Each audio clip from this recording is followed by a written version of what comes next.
Let's cut to the chase about US action in Venezuela. One of two things is true. Either the extended pressure campaign is not actually about oil, or the Trump administration is doing a bad job at making headway on the issue. Now, I know exactly where the general public would go with that statement. Obviously, this war is about oil, and thus, obviously, the Trump administration has not provided a coherent plan for Venezuela. Heck, just the other day, I had a thumbnail that says, "The plan is no plan," but that's the plan. And while that may ultimately prove true, give me a few minutes to explain the deeper puzzle here, or alternatively explain why the current strategy is not headed in a useful direction for anyone involved. And the great part here is that we get to head back to some classic lines on maps. And even better, the bargaining problem that oil brings to the table is nothing like we have seen before in Ukraine.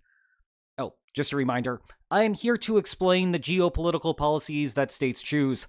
I am not here to pass moral judgment if they are philosophically right, so don't at me about any of this.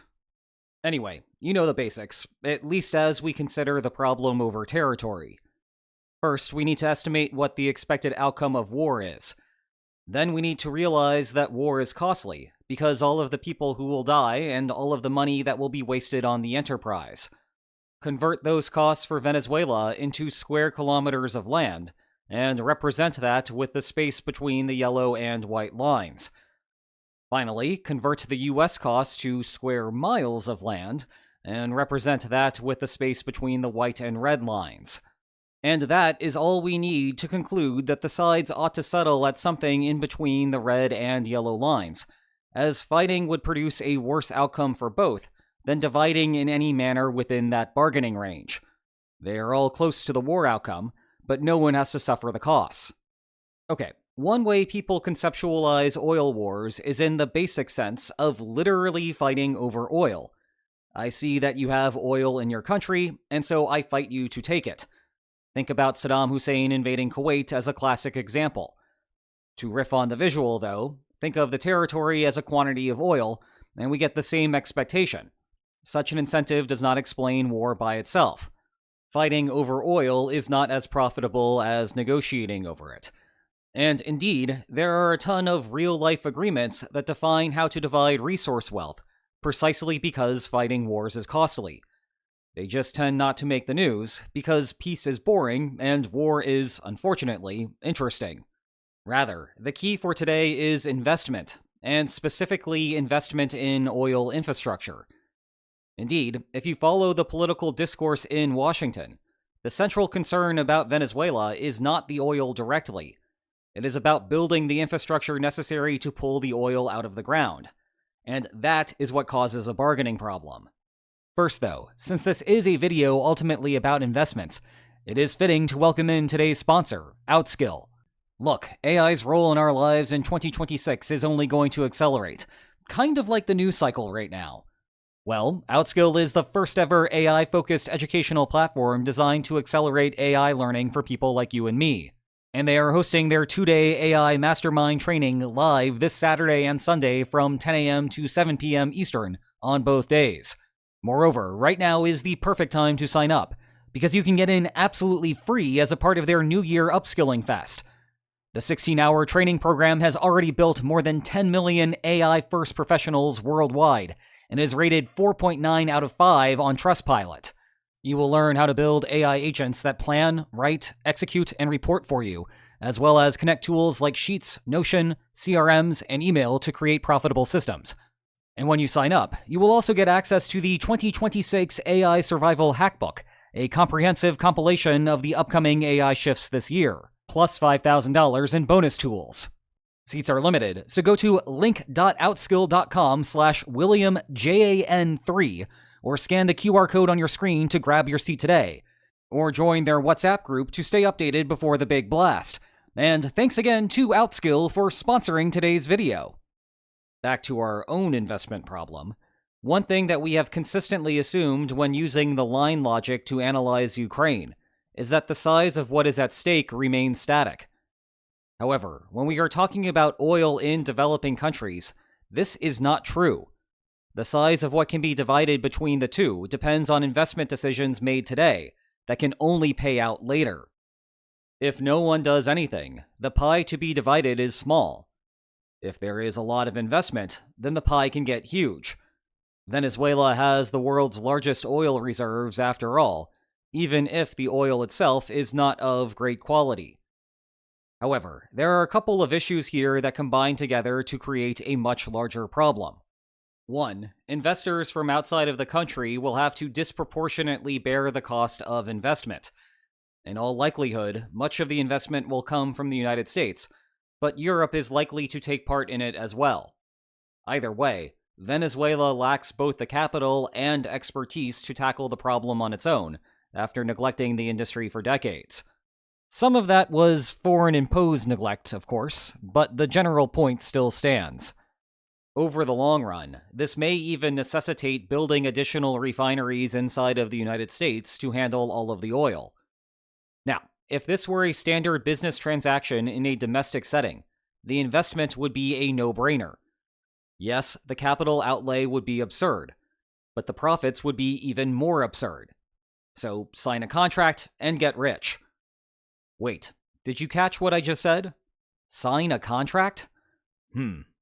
What have we learned about contracts in international relations? That is right, they are not externally enforceable. If a state says today that they will do something tomorrow, they have no true obligation tomorrow to follow through if it is no longer in their interest. In a domestic setting, you just take the issue to court, read the contract, and instantly win. In an international setting, court systems are weak, and no police force will recover your lost funds on your behalf. This is no hypothetical scenario either. Venezuela has a history of nationalizing its oil industry after companies invested to get the program running. It may be in the news today, but Venezuelan expropriation has frustrated administration after administration after administration after administration after administration after administration after administration after administration after administration. Yep, this goes back to the 1970s. And that is where the investment problem gets tricky. Investors know that they will get expropriated to some degree after they make the investment. It is inevitable in a world where the foreign government has military capacity. But they might be okay with it as long as the government cannot extract too much. Just write up the profit-sharing agreement in a manner commensurate with that extractive pressure. However, if investors will be expropriated a great deal, then they do not make the investment in the first place. It will not ultimately return a profit. Economists call this a hold-up problem because the prospect of expropriation holds up an otherwise profitable investment. But this is not the end of the strategic considerations. Remember, war is inefficient because it destroys resources. Now, though, a productive investment is not being made in peace. It is possible that the inefficiency caused by the lack of investment is more inefficient than the costs of war. If so, no mutually acceptable settlement exists, and you end up getting war. Once upon a time, I enjoyed teaching this in the context of the American Revolution, and the colonists' desire to free themselves from the Crown's economic distortion. And a couple of years ago, I briefly had the opportunity to discuss this in the context of Guyana, worrying that Venezuela would try to capture oil revenues once the former built out its oil infrastructure. However, today, insofar as the Trump administration discusses Venezuela in terms of oil, the mechanism that I just described is what underlies the crisis. Note that this type of oil war is not about using US military capacity to literally steal oil out of another country's ground, as again was the case with Saddam Hussein in Kuwait. In fact, this problem can arise even when no one contests the ownership of the oil itself. Rather, the problem is purely in the investment to pull the stuff out of the ground, who has to front the cash for that, and who can militarily capture the profits thereafter. Now, there are a couple of ways to solve this problem from the perspective of the investor. Option 1 is to accrue so much coercive power that you are no longer concerned about expropriation. Remember, like anything else in crisis bargaining, The effective tax is commensurate with the balance of power. If the opponent cannot win a war, then it also cannot force the investor to part with the profits. Option 2 is to build strong domestic institutions that, through legal mechanisms, prevent politicians from expropriating the investment. Obviously, this would be the preferred solution from the target state's perspective. The problem is that manufacturing credible commitments is the special sauce of democracy that is itself hard to develop. Well, as far as I can tell, the United States has made close to no tangible progress on either of those fronts. Yeah, Maduro is gone, but Maduro was not a source of military power. He was but a person. An American armada still sits off the Caribbean coast, but those ships cannot stay there literally forever. A true shift in the balance of power requires a trading Venezuelan metal. And yeah, some anti-aircraft systems met their end during the raid, but that is not going to result in long-term damage. As for improving institutions, Maduro's departure could have a substantial effect. However, for now, his deputy remains in charge. This is not regime change so much as a personnel swap. The Trump administration is hopeful that she will work with the United States under the literal threat of gunboat diplomacy. But Delcy Rodriguez is not suddenly constrained by any new institutional reforms. She is still the president of Venezuela, an illiberal democracy, just as Maduro was. And it might be tempting to look at Rodriguez's comments about signing contracts that forbid the expropriation of investments and start being optimistic. But like I said earlier, it is not the pledges right now that matter. It is what Rodriguez or any successor would want to do after the investment has been made. At that point, whatever she has pledged to is worth the paper that it is printed on. Whether she honestly plans to follow through or not, she has the incentive to say the same thing, because in both cases she would want U.S. companies to front the investment. You can see this in ExxonMobil's reaction to the situation. Trump convened a meeting with U.S. oil executives to discuss investment opportunities. The CEO of ExxonMobil noped the frack out of there, believing that it was another trap in the making. Now, I will say this. Just because the United States has not taken action to improve the situation does not mean that the United States will never. One thing I find absolutely nuts about the situation is what happened to Venezuela's stock market. Usually you are thinking war, instability, and therefore crashing prices.